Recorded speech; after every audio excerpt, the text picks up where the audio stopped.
Ladies and gentlemen, got a watch review today, the Nixon 5130 PU. So, the PU stands for polyurethane. As you'll probably notice, there is no polyurethane on this watch. It used to be the band. It came like you see in the picture here, with the polyurethane band. The polyurethane band, I've had this watch for 7 years, okay? The watch has held up awesome. It's built like a tank, okay? Got a couple scuffs on it, but that's about it. The crystal's good. Everything's great. The only thing that didn't work is the band. The first thing that broke was this, the part that holds the band together, when you strap it on. Nixon sent me one of those. Then the whole band broke in half, okay? So I got this NATO strap. I actually like the NATO strap better. I think it looks better. I think it's more comfortable. And I really like that the metal on there perfectly matches the metal on the watch. I think it really added something to it. So, that really made me happy. Now, they make, the other thing I like about this watch, they make like, I think 4 types of movements. They make this one. This is a Swiss quartz movement, okay? There is no second hand, just an hour and a minute hand. And then there's this tide deal, this little circle here. The hour hand's blocking the hand here, but basically when there's a wave and you surf, when wherever the hand is, when you come back to that same spot, your wave's supposed to be back, so you know when the wave is there. And I'm not a surfer, so if I'm wrong, you can correct me, but somehow it's supposed to measure where the wave is at so you can surf. But the reason that I like this is because it's simple, okay? There's no chronograph, and there is no ticking second hand, okay? With a Swiss quartz movement, the second hand ticks. I don't like a ticking second hand. I don't like to look at it because I wish I had one that swept. When I mean a sweeping second hand, I mean like on this fake Rolex, okay? See how that's sweeping and not ticking? That's what I want my watch to do.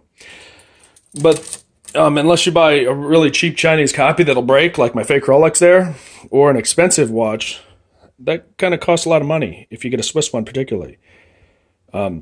So they make this watch with no second hand, nice and simple, okay, which I like. They also make one with a chronograph and a ticking second hand. I don't like it.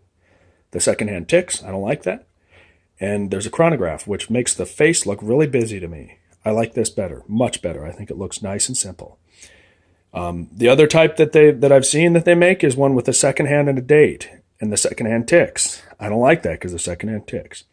Finally, Nixon makes they make a 5130 that's made of all ceramic. The whole thing is ceramic, and it's got a Swiss ETA movement, and the second hand does sweep.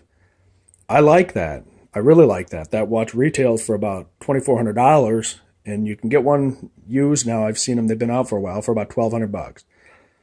I just haven't pulled the trigger on a watch that expensive. To me, this watch is great to wear every day. I wear a lot of black dress shoes and black belts, and I wear it with this NATO strap, and it's perfect for me. It's nice and simple. Now, some people are going to say that this is too big, and I have a 7¼ inch wrist, and I get it. That is big. According to most people, this is too big for my wrist. I understand that.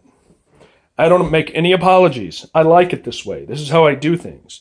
So if you don't, if you found direction in your life when it comes to watches and you think that you like a smaller watch and you don't like the way I wear my watch, that's good for you. I'm happy for you. And I'm not going to apologize if it upsets you that I wear a watch that is too big for my wrist. I've got some other watches here that I like to wear. I've got another 5130. So I do it like twice as often, right? I do it when I wear casual ones too. Changing watches here. I also will I'll make it worse sometimes. Once in a while, I'll wear this watch that I'm putting on right now, which is a diesel. Oh man, that's even worse. That's even bigger. That really doesn't fit my wrist, does it? Nope. I don't care. Now, I know what type of watch I'm supposed to be wearing. I understand. I'm supposed to be wearing a much smaller watch like this fake Rolex here, okay? That's about right for my wrist. Let's put that on. Now I understand what type of watch I'm supposed to wear. With my wrist, a 7.25 inch, I'm supposed to wear a watch about this size. This is a 40 millimeter watch. That's about perfect. That looks really nice, doesn't it? Yeah, it does. I don't care. I don't care. I'm not wearing that watch. I don't like the way it looks. I think it's too small. That's how I think. You found your direction. I found mine. So, what's going on here? Well, it's a good solid watch. It's nice and simple. It looks great.